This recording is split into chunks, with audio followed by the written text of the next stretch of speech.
Mais uma vez, o prêmio máximo do principal festival de cinema do mundo está na Mostra de São Paulo, que é a Palma de Ouro do Festival de Cannes, e o filme se chama The Square e é dirigido pelo Robert Ostland, de Força Maior.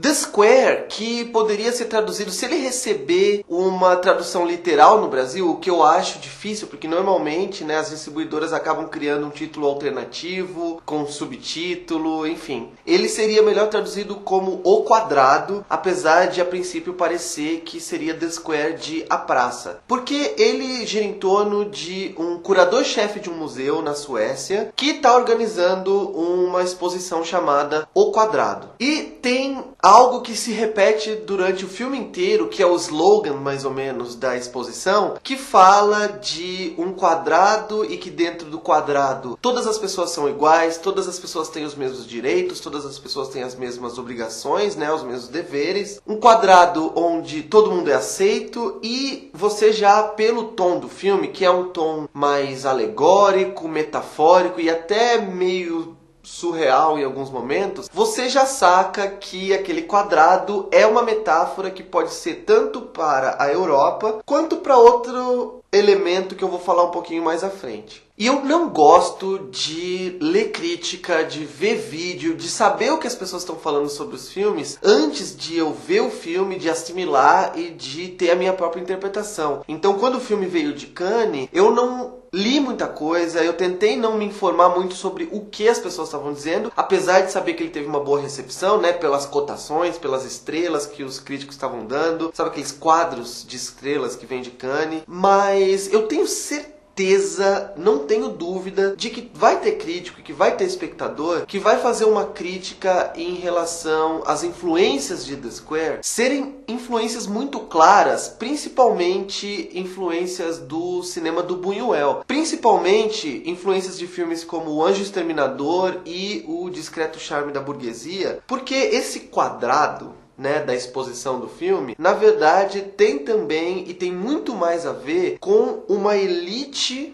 europeia, e no caso do filme uma elite que controla o circuito de exibição artística, tão fechada em si mesma, né, que não consegue enxergar fora disso, e que usa questões filantrópicas, e que usa questões humanísticas, e que usa de uma certa postura arrogante de se colocar como uma organização preocupada com os problemas sociais do continente, na verdade como uma maneira de se autocongratular, né? Então uma maneira de se colocar como, nossa, veja como nós somos antenados para o que está acontecendo nas ruas, veja como nós somos preocupados com os problemas sociais europeus e do mundo. E é engraçado porque eu até comentei no Twitter que um filme como The Square não poderia ser lançado no momento mais apropriado do que esse que a gente está vivendo no Brasil agora. Porque no Brasil, enquanto a gente está vivendo um fenômeno oposto, que é o fenômeno de 75% da população brasileira que nunca foi a um museu na vida querendo determinar o que é e o que não é arte, que é um absurdo, o filme trata de um outro absurdo, que é uma elite,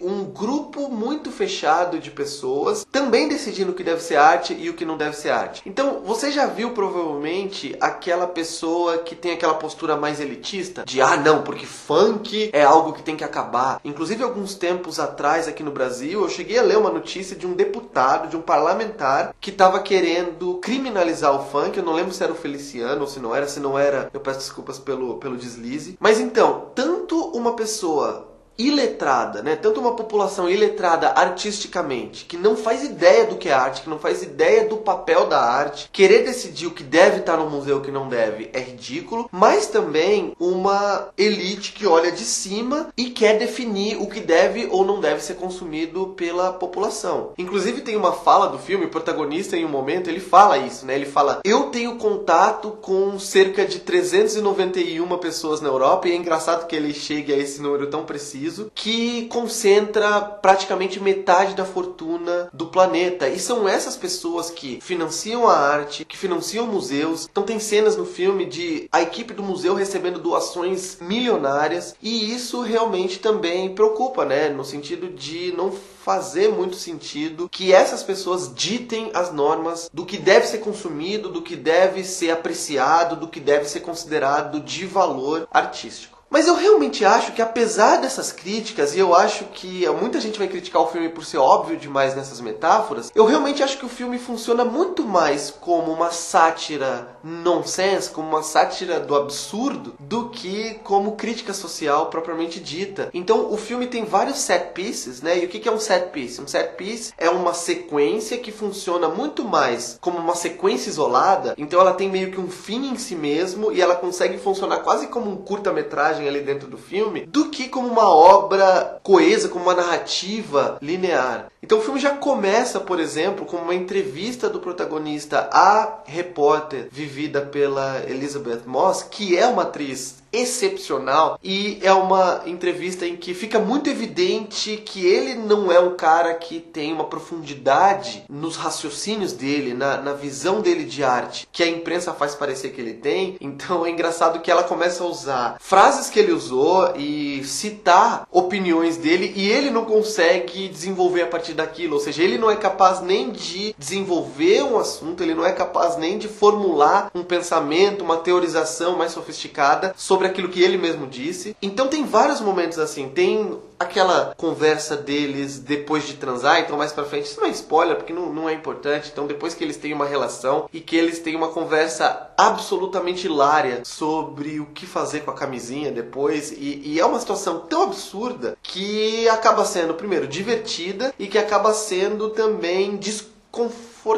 Então é uma comédia do desconforto. The Square é uma comédia do absurdo e do ridículo, de certa maneira, né? E é óbvio que eu não poderia deixar de citar a sequência na sala de jantar lá da exposição, envolvendo o Homem Macaco, né? Que aquilo ali é um momento de realismo mágico e ao mesmo tempo de surrealismo e também de crítica social e de, como eu falei, de te deixar desconfortável com uma situação que tem mais a ver com o que os personagens estão vivendo do que exatamente sobre história. Então tem mais a ver com impacto, né, de estranhamento do que sobre a história propriamente dita, e que é um momento espetacular que faz a gente se sentir tão desconfortáveis, tão estranhos, tão sem chão como aqueles personagens estão se sentindo. E, como eu falei da personagem da Elisabeth Moss, ela até tem uma função muito importante na narrativa, que é ser o nosso filtro com aquele universo bizarro e também com aqueles personagens que estão num patamar que a gente não está acostumado a conviver na vida real. Então a gente não está acostumado a conviver com pessoas que tenham um poder tão grande sobre a indústria cultural do mundo como aqueles. E a personagem da Elisabeth Moss, ela olha sempre para aquilo com estranhamento, ela tá sempre, parece que, né, querendo entender como aquelas pessoas funcionam, e sempre com uma expressão de o que tá acontecendo?